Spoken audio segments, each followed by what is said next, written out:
Hi all, Tony here from Immortality Cryptocurrency. Today we want to look at a paper that's been going around. It's the paper that you may have heard of skin cells being reversed 30 years of age. Using Yamanaka Factors, reversing skin cells by 30 years of age.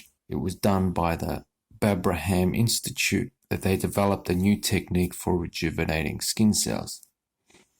Yamanaka Factors. Now, everyone's working on Yamanaka Factors. Altos Lab is hiring all of the biggest names in this field to work on Yamanaka Factors and applying it to reversing aging. Other groups are also working on Yamanaka Factors.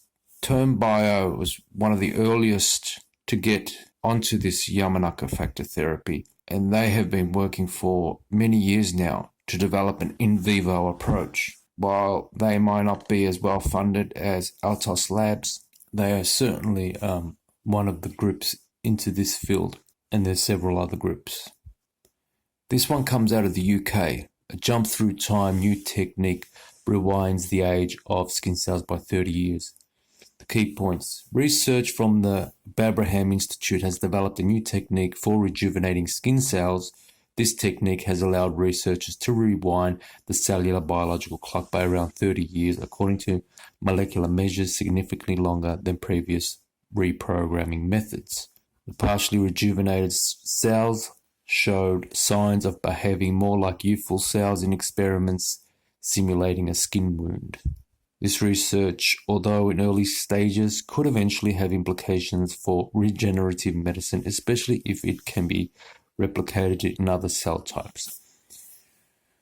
The beauty of this is that it has a regenerative medicine, which is an acceptable suffix medicine because it has real application for medicine, rather than some of the other stuff that's going around is kind of, well, it doesn't get the status of medicine, whereby regenerative medicine is up there as medicine. The other one is, people just call it prevention, but other people call it preventive medicine or preventative medicine, which has that medicine status because it is actually possible to prevent some pathology. So it's a science and it's a medicine. It has to be researched and understood. Now, what have we got here? We've got this Nobel Prize winning Shinya Yamanaka method of creating induced pluripotent stem cells from adult cells. Previously, you had to get the embryonic cell from a zygote or something. So this is a way of doing it with adult stem cells. There were some issues with those stem cells being unethical because they got them from babies. This has no ethical issues because it's just a skin cell. It doesn't become a baby, It's just a skin cell, and by bathing it in certain proteins, it reconfigures its genetic expression to exhibit an embryonic-like state, which is very powerful. Now, because we know that this type of thing is essential for procreation. You need immortality for procreation. You need an immortal cell line for procreation. Otherwise, if you have a baby at 30, your baby will be born 30 years old and die, at the age of 80. So the baby will only live 40 years. And if you had a baby that was 70 years old, it would only live 10 years. You have to have an immortal cell line in order to have your baby be aged 0. This immortal cell line doesn't exist throughout our entire bodies, like some animals. For humans, it's been turned off so that only the germline, the gametes, are immortal.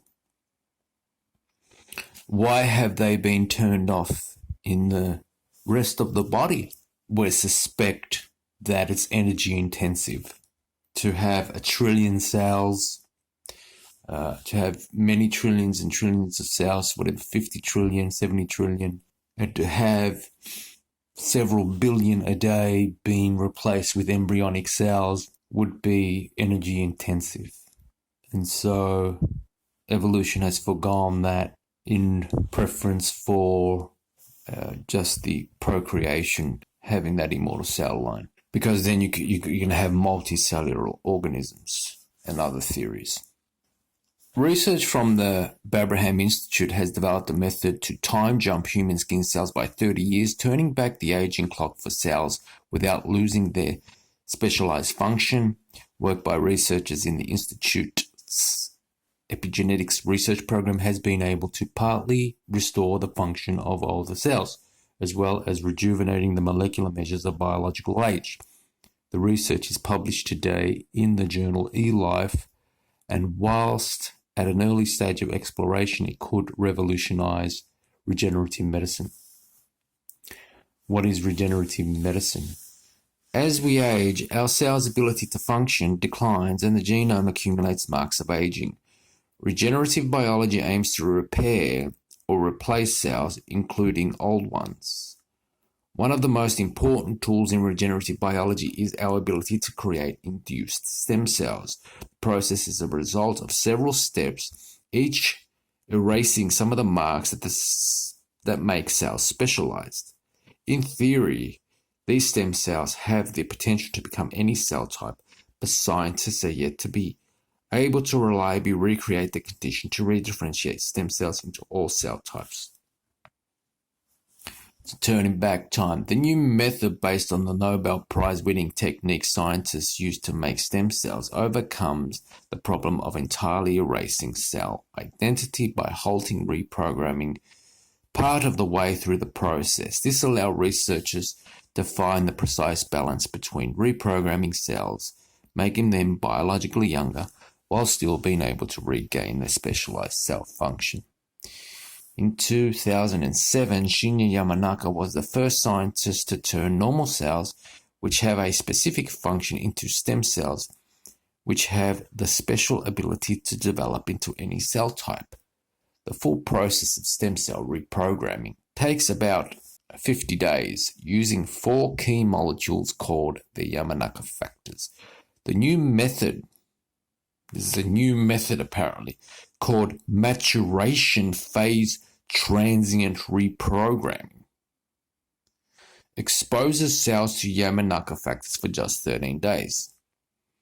At this point, age-related changes are removed and the cells have temporarily lost their identity. The partly reprogrammed cells were given time to grow under normal condition to observe whether their specific skin cell function returned.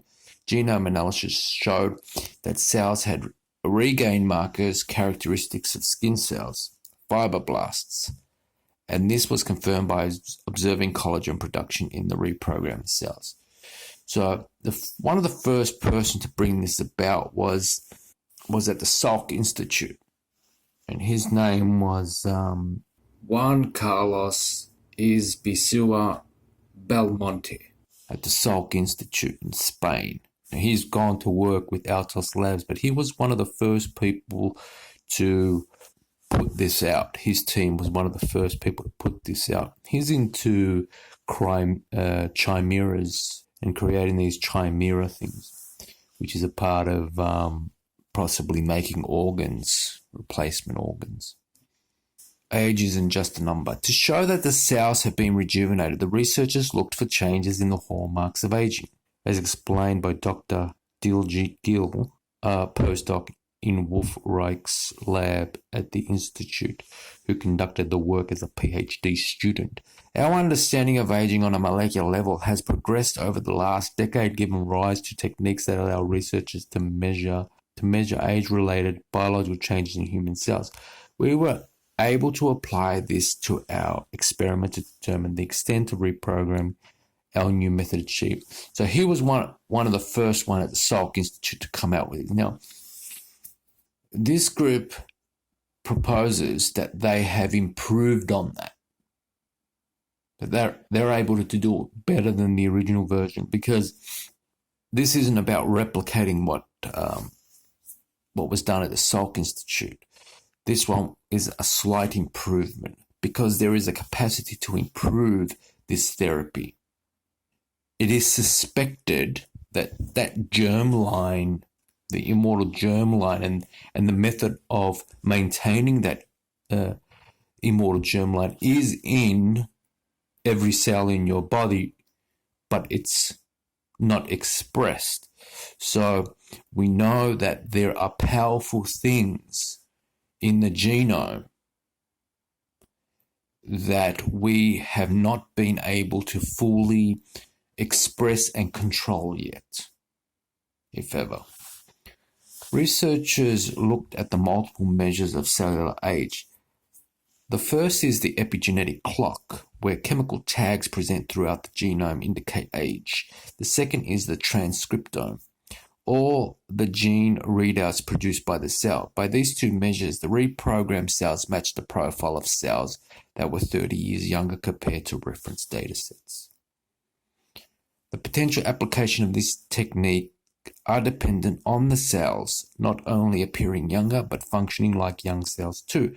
Fibroblasts produce collagen, a molecule found in bones, skin, tendons, and ligaments, helping provide structure to tissues and heal wounds. The rejuvenation fibroblasts produce more collagen proteins compared to control cells that did not undergo the reprogramming process.